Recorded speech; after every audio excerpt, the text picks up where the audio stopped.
ಸ್ನೇಹಿತರೆ, ಒಮ್ಮೆ ಯೋಚನೆ ಮಾಡಿ, ನಾವು ಬಡತನದಿಂದ ಹೊರಬರಲು ದಶಕಗಳಿಂದ ಪಟ್ಟ ಕಷ್ಟವೆಲ್ಲ ಒಂದೇ ದಿನದಲ್ಲಿ ಮಣ್ಣು ಪಾಲಾದರೆ, ಕಣ್ಣು ಮುಚ್ಚಿ ತೆರೆಯೋದ್ರೊಳಗೆ ನಿಮ್ಮ ಜೇಬಿನಲ್ಲಿರುವ ಹಣಕ್ಕೆ ಬೆಲೆಯೇ ಇಲ್ಲದಂತಾದರೆ, ಇದು ಕೇವಲ ಕಲ್ಪನೆಯಲ್ಲ. ಇಡೀ ಜಗತ್ತಿಗೆ ಪ್ರಧಾನಿ ಮೋದಿ ಒಂದು ಭಯಾನಕ ಎಚ್ಚರಿಕೆಯನ್ನು ನೀಡಿದ್ದಾರೆ. ಕೊರೋನಾ ಮುಗೀತು ಅಂದುಕೊಳ್ಳುವಷ್ಟರಲ್ಲಿ ಜಗತ್ತಿಗೆ ಅಪ್ಪಳಿಸಲಿದೆ ಬಡತನದ ಸುನಾಮಿ. ಪ್ರಧಾನಿ ಮೋದಿಯವರು ಸಾಮಾನ್ಯವಾಗಿ ಯಾವುದನ್ನೇ ಆದರೂ ದೀರ್ಘಕಾಲದ ದೃಷ್ಟಿಯನ್ನಿಟ್ಕೊಂಡು ಹೇಳ್ತಾರೆ. ಆದರೆ ಈ ಬಾರಿ ಅವರು ನೆದರ್ಲ್ಯಾಂಡ್ ಪ್ರವಾಸದಲ್ಲಿದ್ದಾಗ ಆಡಿದ ಮಾತುಗಳು ಇಡೀ ವಿಶ್ವದ ನಾಯಕರ ನಿದ್ದೆಗೆಡಿಸಿದೆ. ಒಂದು ಕಡೆ ಯುದ್ಧ, ಇನ್ನೊಂದು ಕಡೆ ತೈಲ ಬಿಕ್ಕಟ್ಟು, ಮತ್ತೊಂದು ಕಡೆ ಏರುತ್ತಿರುವ ಬೆಲೆಗಳು. ಇದೆಲ್ಲದರ ನಡುವೆ ಭಾರತೀಯರಿಗೆ ಮೋದಿ ಕೊಟ್ಟ ಆ ಗುಪ್ತ ಸಂದೇಶವೇನು? ಅಷ್ಟಕ್ಕೂ ವಿದೇಶಿ ಮಣ್ಣಿನಲ್ಲಿ ನಿಂತು ಮೋದಿ ಇಂತಹ ಮಾತನ್ನ ಹೇಳಿದ್ಯಾಕೆ? ನಮ್ಮ ಅಡುಗೆ ಮನೆಗೂ ಈ ಎಚ್ಚರಿಕೆಗೂ ಏನು ಸಂಬಂಧ? ಎಲ್ಲವನ್ನ ತೋರಿಸ್ತೀವಿ. ಸ್ನೇಹಿತರೆ ನಮಸ್ಕಾರ, ಚರಿತ್ರೆಯ ಮತ್ತೊಂದು ವಿಡಿಯೋಗೆ ನಿಮಗೆಲ್ಲ ಪ್ರೀತಿಯ ಸ್ವಾಗತ.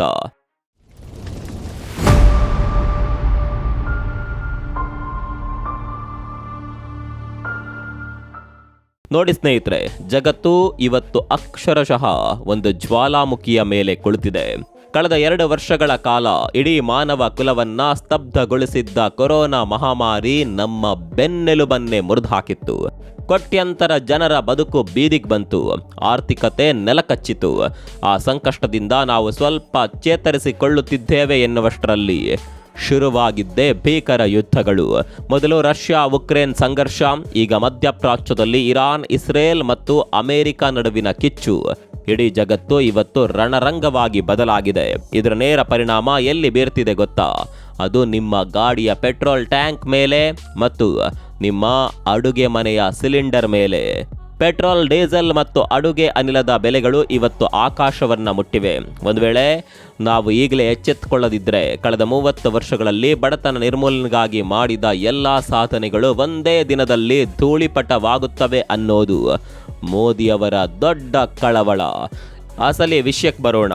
ನೆದರ್ಲ್ಯಾಂಡ್ನಲ್ಲಿ ಭಾರತೀಯ ಸಮುದಾಯವನ್ನು ಉದ್ದೇಶಿಸಿ ಮಾತನಾಡುತ್ತಾ ಮೋದಿ ಒಂದು ಮಾತನ್ನ ಹೇಳ್ತಾರೆ. ಈ ದಶಕ ಇಡೀ ಮಾನವ ಕುಲಕ್ಕೆ ಒಂದು ಅಗ್ನಿ ಪರೀಕ್ಷೆಯ ಕಾಲ. ಯಾಕೊತ್ತಾ? ಪ್ರಧಾನಿಯವರ ಪ್ರಕಾರ ನಮಗೆ 3 ಕಡೆಯಿಂದ ಪೆಟ್ಟು ಬೀಳ್ತಿದೆ. ಮೊದಲನೇದು ಕೊರೋನಾ ನಂತರದ ಆರ್ಥಿಕ ಹೊಡೆತ, ಎರಡನೇದು ಅಂತ್ಯವಿಲ್ಲದ ಯುದ್ಧಗಳು, ಮೂರನೇದು ಇಂಧನ ಬಿಕ್ಕಟ್ಟು. ಸ್ನೇಹಿತರೆ, ಮಧ್ಯಪ್ರಾಚ್ಯದ ಯುದ್ಧ ಶುರುವಾಗಿ ತಿಂಗಳುಗಳೇ ಕಳೆದ್ರೂ ಅದಕ್ಕೊಂದು ಪರಿಹಾರ ಸಿಗ್ತಾ ಇಲ್ಲ. ಇದರಿಂದಾಗಿ ಹರ್ಮೋಜ್ ಜಲಸಂಧಿಯ ಬಿಕ್ಕಟ್ಟು ಎದುರಾಗಿದೆ. ಒಂದು ವೇಳೆ ಈ ಬಿಕ್ಕಟ್ಟು ಬಗೆಹರಿಯದಿದ್ದರೆ ಜಗತ್ತು 1930ರ ದಶಕದಲ್ಲಿ ಎದುರಿಸಿದ್ದ ಆ ಭೀಕರ ಆರ್ಥಿಕ ಕುಸಿತವನ್ನ ಮತ್ತೆ ನೋಡಬೇಕಾಗುತ್ತೆ ಅಂತ ಮೋದಿ ಎಚ್ಚರಿಸಿದ್ದಾರೆ. ಯೋಚನೆ ಮಾಡಿ, ಅಂದು ಜನ ಕೆಲಸವಿಲ್ಲದೆ, ತಿನ್ನಲು ಅನ್ನವಿಲ್ಲದೆ ಬೀದಿಯಲ್ಲಿ ಸಾಯ್ತಾ ಇದ್ರು. ಅಂತಹ ಪರಿಸ್ಥಿತಿ 2030ರವರೆಗೂ ಕಾಡಬಹುದು ಅನ್ನುವ ಸುಳಿವನ್ನ ಪ್ರಧಾನಿ ಕೊಟ್ಟಿದ್ದಾರೆ. ಇದು ಕೇವಲ ಆತಂಕವಲ್ಲ, ಇದು ವಾಸ್ತವದ ಮುನ್ಸೂಚನೆ. ನಿಮಗೆಲ್ಲ ಗೊತ್ತಿರುವ ಹಾಗೆ ಈಗಾಗಲೇ ಭಾರತದಲ್ಲಿ ಪೆಟ್ರೋಲ್ ಬೆಲೆ ಗಗನಕ್ಕೇರಿದೆ. ಪೆಟ್ರೋಲ್ ಹಾಗೂ ಡೀಸೆಲ್ ಬೆಲೆಯಲ್ಲಿ ಏರಿಕೆಯಾಗಿದೆ. ಅಂತಾರಾಷ್ಟ್ರೀಯ ಮಾರುಕಟ್ಟೆಯಲ್ಲಿ ಕಚ್ಚಾ ತೈಲದ ಬೆಲೆ ಬ್ಯಾರಲ್ಗೆ $60 ಇತ್ತು. ಆದರೆ ಈಗ ಅದು $125 ದಾಟಿದೆ. ಅಂದರೆ ಬೆಲೆ ಡಬಲ್ ಆಗಿದೆ. ಆದರೆ ಭಾರತ ಸರ್ಕಾರ ಕಳೆದ 2 ವರ್ಷಗಳಿಂದ ಜನರ ಮೇಲೆ ಹೊರೆ ಬೀಳಬಾರದು ಅಂತ ಪೆಟ್ರೋಲ್ ಬೆಲೆಯನ್ನ ಅಷ್ಟಾಗಿ ಹೆಚ್ಚಿಸಿರಲಿಲ್ಲ. ಇದರ ಪರಿಣಾಮ ಏನ್ ಗೊತ್ತಾ? ಸರ್ಕಾರಿ ಸ್ವಾಮ್ಯದ ತೈಲ ಕಂಪನಿಗಳು ಪ್ರತಿದಿನ ಬರೋಬ್ಬರಿ 1600ರಿಂದ 1700 ಕೋಟಿ ರೂಪಾಯಿ ನಷ್ಟವನ್ನ ಅನುಭವಿಸ್ತಾ ಇದೆ. ಕಳೆದ 10 ವಾರಗಳಲ್ಲೇ ಈ ಕಂಪನಿಗಳ ಒಟ್ಟು ನಷ್ಟ 1 ಲಕ್ಷ ಕೋಟಿ ರೂಪಾಯಿ ದಾಟಿದೆ. ಯೋಚನೆ ಮಾಡಿ, ಈ ಹೊರೆಯನ್ನ ಸರ್ಕಾರ ಇನ್ನು ಎಷ್ಟು ದಿನ ಹೊರೋದಕ್ಕೆ ಸಾಧ್ಯ? ಒಂದು ದಿನ ಈ ಕಟ್ಟೆ ಒಡೆದ್ರೆ ಏನಾಗಬಹುದು? ಖಂಡಿತವಾಗಿಯೂ ಪೆಟ್ರೋಲ್ ಮತ್ತು ಡೀಸೆಲ್ ಬೆಲೆ ಮತ್ತಷ್ಟು ಹೆಚ್ಚಾಗುತ್ತೆ. ಪೆಟ್ರೋಲ್ ಮತ್ತು ಡೀಸೆಲ್ ಬೆಲೆ ಹೆಚ್ಚಾಯಿತು ಅಂದ್ರೆ ಉಳಿದೆಲ್ಲ ಬೆಲೆಗಳು ಕೂಡ ಗಗನಕ್ಕೇರುತ್ತವೆ ಅಂತಾನೆ ಅರ್ಥ. ಅದರ ಸಣ್ಣದೊಂದು ಟ್ರೈಲರ್ ಇತ್ತೀಚೆಗಷ್ಟೇ ಸಿಕ್ಕಿಬಿಟ್ಟಿದೆ. ಮುಂದೆ ಕೂಡ ಪೆಟ್ರೋಲ್ ಬೆಲೆಯಲ್ಲಿ ದೊಡ್ಡ ಮಟ್ಟದ ಏರಿಕೆಯಾಗುವ ಸಾಧ್ಯತೆ ಇದೆ ಅಂತ ತಜ್ಞರು ವಿಶ್ಲೇಷಣೆ ಮಾಡ್ತಾ ಇದ್ದಾರೆ. ಹಾಗಾದರೆ ಈ ಸಂಕಷ್ಟದಿಂದ ಪಾರಾಗೋದಕ್ಕೆ ಮೋದಿ ಕೊಟ್ಟ ಪರಿಹಾರಗಳೇನು? ಇಲ್ಲಿ ಕೇಳಿ, ಇದು ನಿಮ್ಮ ವೈಯಕ್ತಿಕ ಜೀವನಕ್ಕೆ ಸಂಬಂಧಪಟ್ಟಿದ್ದು.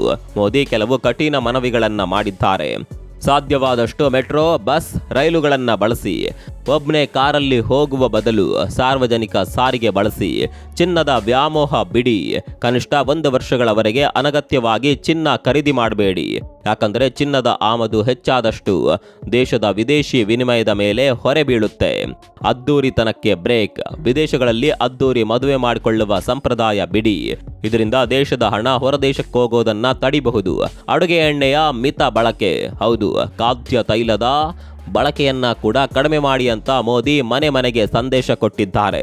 ಸ್ನೇಹಿತರೆ, ಪ್ರಧಾನಿಯವರು ಕೇವಲ ಉಪದೇಶ ಮಾಡಿಲ್ಲ, ಅವರು ತಾವೇ ಮಾದರಿ ಕೂಡ ಆಗ್ತಾ ಇದ್ದಾರೆ. ತಮ್ಮ ಬೆಂಗಾವಲು ವಾಹನಗಳ ಸಂಖ್ಯೆಯನ್ನ ಗಣನೀಯವಾಗಿ ಕಡಿತಗೊಳಿಸಿದ್ದಾರೆ.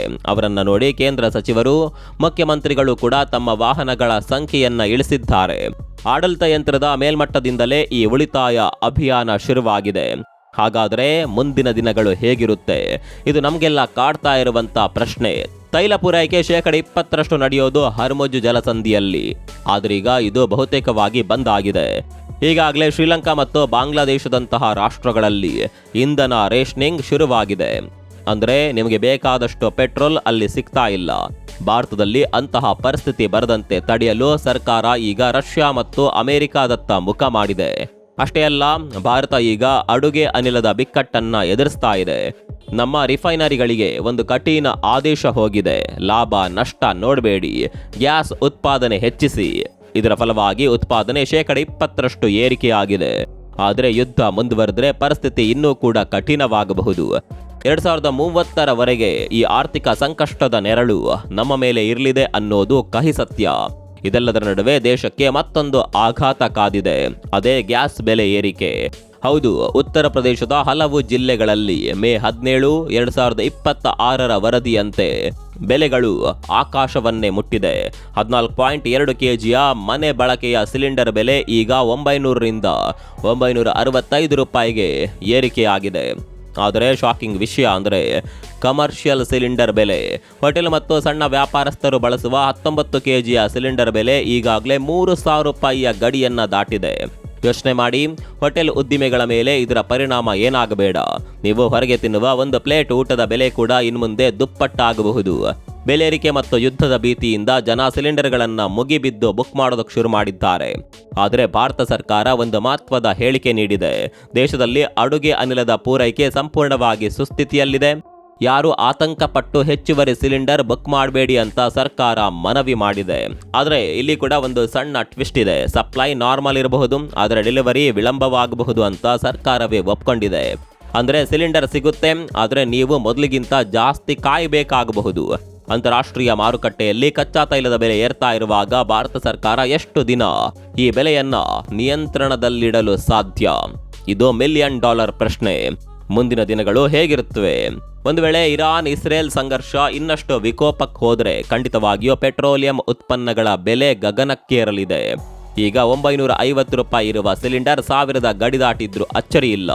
ಕಮರ್ಷಿಯಲ್ ಸಿಲಿಂಡರ್ ಬೆಲೆ ಹೋಟೆಲ್ ಉದ್ಯಮವನ್ನೇ ನುಂಗಿ ಹಾಕಬಹುದು. ಸರ್ಕಾರ ಪೂರೈಕೆ ಸುಗಮವಾಗಿದೆ ಅಂತ ಹೇಳ್ತಾ ಇದ್ರು. ಯುದ್ಧದ ನೆರಳು ದೀರ್ಘಕಾಲದವರೆಗೆ ಮುಂದುವರೆದರೆ ರೇಷನಿಂಗ್ ಪದ್ಧತಿ ಬಂದರೂ ಬರಬಹುದು. ನಾವು ಈಗಲೇ ಮಿತವ್ಯಯದ ಹಾದಿ ಹಿಡಿಯದಿದ್ದರೆ ಆರ್ಥಿಕ ಸಂಕಷ್ಟ ತಪ್ಪಿದ್ದಲ್ಲ. ಭಾರತದ ಅಡುಗೆ ಮನೆಯ ಬಜೆಟ್ ಈಗ ಇರಾನ್ ಮತ್ತು ಇಸ್ರೇಲ್ನ ಕೈಯಲ್ಲಿದೆ ಅಂದರೆ ನೀವು ನಂಬಲೇಬೇಕು.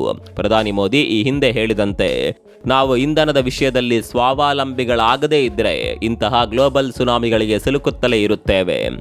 ಸರ್ಕಾರ ಈಗ ಸ್ಥಿತಿಯನ್ನ ಮಾನಿಟರ್ ಮಾಡ್ತಿದೆ ನಿಜ, ಆದರೆ ಅಂತಾರಾಷ್ಟ್ರೀಯ ಒತ್ತಡ ಹೆಚ್ಚಾದರೆ ಬೆಲೆ ಏರಿಕೆಯನ್ನ ತಡೆಯೋದು ಅಸಾಧ್ಯ. ಇದು ಕೇವಲ ಗ್ಯಾಸ್ ಬೆಲೆಯಲ್ಲ, ಇದರ ಹಿಂದೆ ಸಾರಿಗೆ ವೆಚ್ಚ ಏರಿಕೆ, ಈ ಮೂಲಕ ದಿನಸಿ ಪದಾರ್ಥಗಳ ಬೆಲೆ ಏರಿಕೆಯ ಸರಪಳಿಯೇ ಇದೆ. ಕೊನೆಯದಾಗಿ ಮೋದಿ ಅವರು ವಿದೇಶದಲ್ಲಿ ನಿಂತು ಬಡತನ ಬರುತ್ತೆ ಅಂತ ಯಾಕೆ ಹೇಳಿದ್ರು?